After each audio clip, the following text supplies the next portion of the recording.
Ne sous-estime jamais les règles impériales de la relation saine et positive. Surtout pas la règle numéro 3. Tu ne feras aucune supposition, ou du moins tu vas faire de ton mieux pour ne faire aucune supposition. Si tu me dis que tu fais jamais aucune supposition, tu mens. C'est impossible. C'est dans la nature de l'être humain que de se poser des questions, de s'imaginer des histoires et d'essayer de répondre à toutes les questions qui pourraient se poser. Donc, tu fais naturellement des suppositions tout au long de ta journée et tout au long de ta vie. Le problème, c'est lorsque ta supposition crée un conflit. Justement, pendant que j'écrivais cette formation, hier, une des pires choses par rapport aux suppositions venait de m'arriver. C'était une personne que je fréquentais et quand je traînais avec elle, juste le fait que je regarde un arbre lui faisait se créer des suppositions. J'étais en train de regarder un arbre tranquillement et puis elle me disait « Mais quoi? Qu'est-ce qu'il y a? Pourquoi est-ce que tu es négatif? Pourquoi est-ce que tu me juges? Pourquoi est-ce que tu penses des choses contre moi? » Alors que j'avais aucune pensée. J'étais juste en train de regarder un arbre. Puis elle a fait la supposition que j'avais une certaine émotion, que j'avais des pensées, que je la jugeais ou peu importe. Et le pire, c'est qu'elle vivait dans ses suppositions. Elle se créait une histoire et elle vivait comme si cette histoire-là était vraie. Donc, ça créait énormément de problèmes puisqu'elle vivait mal, elle souffrait, c'était difficile pour elle à cause de choses qui n'existent pas et qui n'ont jamais existé. Si tu veux un autre exemple, pas très longtemps après, on était en train de marcher sur une piste cyclable et il y avait un petit passage piéton juste à côté, donc déjà on n'était pas au bon endroit. Puis là, il y a un vélo il y a deux vélos qui arrivaient de chaque côté, de chaque bord. Fait que je la tasse gentiment vers le côté piéton, vers le chemin des piétons. Et là, ben, on tombe devant 4 petites filles de comme 15 ans. Fait que là, il commence à s'énerver, il dit « Quoi? Pourquoi tu me tasses devant les filles? Pourquoi tu me tasses tout ça pour avoir l'attention, pour tout ça pour qu'elles puissent te voir, pour que tu puisses show off devant elles? » Puis elle est partie dans une histoire, puis elle était convaincue que son histoire était la réalité. J'avais beau lui dire que non, il y avait 2 vélos qui s'en venaient, c'est dangereux, on n'est pas à la bonne place, on se tasse sur la voie piétonne, c'est logique. J'avais beau essayer de lui montrer la logique, elle était persuadée que son histoire était la réalité. Elle s'était créée une supposition et elle vivait dans ses suppositions. Donc, elle vivait dans la souffrance, elle vivait dans la douleur de choses qui n'ont jamais existé. Puis ça, il faut savoir que c'est un comportement qui est très mauvais autant pour elle que pour son entourage. Ça va l'affecter elle tout au long de sa vie, mais ça va aussi affecter tout son entourage parce qu'elle vit dans des histoires et qu'elle va être jamais capable de s'en détacher. Puis là, évidemment, ben moi non plus, il faut pas que je rentre dans les suppositions. Il faut pas que je rentre dans la supposition qu'elle va réagir de telle manière, qu'elle va commencer à se créer des histoires à cause de certains triggers, de certains éléments déclencheurs. Fait qu'il faut que je lui parle. Fait que là, c'est ce que j'ai fait. J'ai communiqué avec elle, j'ai échangé avec elle, j'ai cherché à comprendre pourquoi est-ce qu'elle faisait ça. Et on en est venu à certaines conclusions, parce que c'est une personne très intelligente, comme quoi elle avait beaucoup d'insécurité, elle avait un manque d'estime d'elle-même, elle avait un manque de confiance aussi. Et ça lui créait une insécurité qui fait qu'elle avait peur de certaines choses. Et c'est ce qu'on appelle le self-sabotage. Quand tu n'as pas l'impression de valoir suffisamment pour avoir ce que tu as, comme si par exemple elle a l'impression que je suis parfait ou trop bien, puis qu'elle se sent pas suffisamment valorisée par rapport à ça, elle va avoir tendance à saboter le couple ou saboter la relation parce qu'elle n'a pas l'impression de mériter cette relation-là.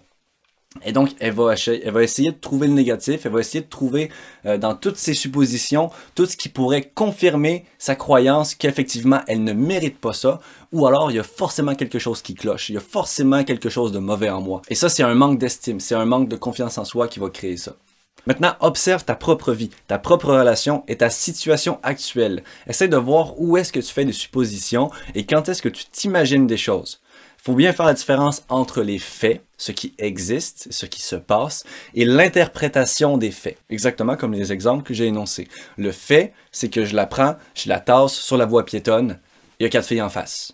Fait que là, tu peux créer toutes les histoires que tu veux dans ta tête par rapport à ça, mais tu vas jamais avoir la vérité tant que tu me demanderas pas à moi pourquoi est-ce que je t'ai tassé. Avant d'avoir une réaction, avant de tomber dans les émotions, avant de réagir, avant de faire une crise ou de t'imaginer une histoire, pose la question. Demande à l'autre, pourquoi est-ce que tu fais ça? Pourquoi est-ce que tu agis de telle manière? Qu'est-ce que tu penses? C'est quoi que tu veux? Communication, encore une fois. Ça, c'est une règle qui approfondit la première règle des communications et qui rentre aussi dans la deuxième règle des émotions. Effectivement, toutes les règles vont plus ou moins s'influencer entre elles. T'imagines à quel point ce serait plus simple dans les relations si à chaque fois qu'il y avait une incompréhension ou un conflit, on essayait de comprendre l'autre personne. On essayait de lui demander « Mais pourquoi est-ce que tu as fait ça? » Puis essayer de comprendre ce qui se passe dans sa tête, c'était quoi son intention. Ça aussi, ça va être une autre règle. se fixer sur les intentions et non sur les actions ou non sur les paroles. Donc tu remarqueras que tout le monde fait des suppositions à propos de tout et n'importe quoi. C'est tout à fait normal. Et ce qui devient vraiment grave, c'est quand les gens sont persuadés que leurs suppositions sont la vérité. C'est quand ils croient en leurs histoires. Mais pourquoi? Pourquoi est-ce qu'on se fait autant de suppositions? Pourquoi est-ce qu'on se crée autant d'histoires? Ben, j'en ai trouvé quelques raisons. La première raison, c'est si j'ai des attentes. Donc, par exemple, en relation, si j'ai des attentes, ça pourrait être, par exemple, si je t'invite au cinéma, peut-être que selon ta culture, selon ta manière que tu as été élevé, si tu es une femme, tu vas avoir tendance à avoir l'attente que je paye le cinéma ou que je paye le premier restaurant ou la première bière. Donc, tu vas vivre dans une attente et si l'attente n'est pas comblée, n'est pas atteinte, tu vas avoir l'occasion de te créer une supposition. Pourquoi est-ce qu'il n'a pas fait ça? Qu'est-ce qui fait qu'il n'a pas payé? Est-ce que c'est un trou de cul? Ou est-ce que c'est juste quelqu'un qui est malhonnête ou qui veut profiter des autres? Ou est-ce que c'est juste parce qu'il n'est pas au courant? Ou alors c'est peut-être à cause de sa culture? Ou alors c'est peut-être par sa manière d'agir? Ou alors il est juste égoïste? Il y a plein de raisons différentes qui peuvent amener quelqu'un à avoir un certain comportement. Fait que si toi tu as des attentes et que les attentes ne sont pas respectées, ne sont pas comblées, on pourrait dire, eh bien, tu vas avoir tout un tas de raisons pour te faire des suppositions, pour te créer une histoire. Deuxième, le manque de confiance. Ça va avoir un impact très important dans les suppositions. Si tu as un manque de confiance et que tu n'as pas confiance en toi ou en les autres, bien évidemment, pourquoi est-ce que j'irais te demander pourquoi tu fais ça si j'ai pas confiance en toi? Ça se trouve que tu vas dire c'est un mensonge. Donc, je vais pas te demander, je vais juste m'imaginer ce que tu aurais fait ou ce que tu pensais quand tu as fait ça. Et ça va être beaucoup plus simple. Parce que de toute façon, tu es un menteur. Fait que tu m'aurais dit n'importe quoi. Fait que là, je vais juste me créer tout un tas de suppositions et je vais vivre dans des suppositions. C'est aussi pour ça que j'ai tendance à dire avec quelqu'un que je rencontre, si tu n'as pas confiance avec moi, quitte-moi. Aussi simple que ça. Une relation pour moi, c'est basé sur la confiance. Si tu n'as pas confiance en moi, pourquoi est-ce que tu resterais avec moi? Pourquoi est-ce que tu continuerais de vivre dans des attentes, de vivre dans des suppositions, de vivre dans des histoires, si tu n'as même pas confiance en ce que je te dis, en ce que je fais, en ce que je pense? Honnêtement, ça va me mener nulle part. Donc la confiance en moi et en l'autre est très importante. La troisième cause, ce serait le manque d'estime de soi.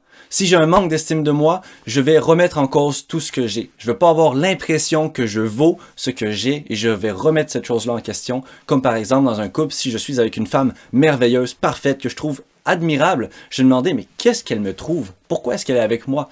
Qu'est-ce qui ferait qu'elle s'intéresserait à un gars aussi banal que moi?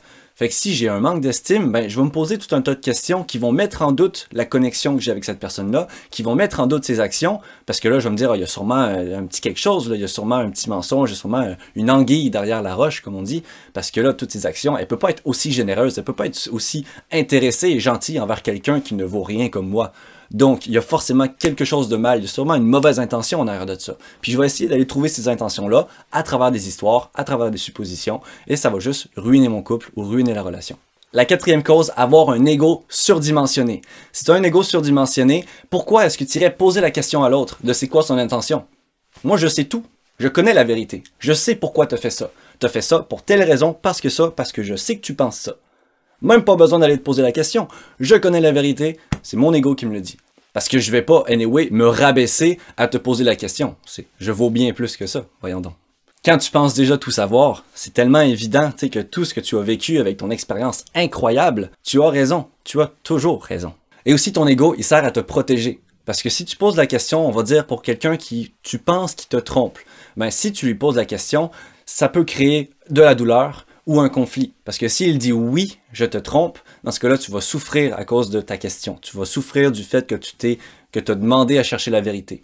Et s'il dit non, ben là, ça peut créer un conflit parce que la personne va dire « Mais comment ça, tu n'as pas confiance en moi? Tu oses penser que je suis capable de te tromper? » Puis ça peut créer un certain conflit entre les deux. Donc ton ego, de un, ben, il va chercher à te remonter pour pas avoir à poser la question. Et de deux, il va chercher à te protéger pour éviter justement une situation conflictuelle ou une émotion que tu n'aurais pas envie de vivre. Donc je préfère m'imaginer une histoire quitte à en souffrir de peur de connaître la vérité. Donc c'est ça la chose principale qu'il faut que tu retiennes, c'est ne fais jamais aucune supposition ou fais de ton mieux pour ne pas faire de supposition. On se retrouve pour la 4e règle très bientôt. Salut!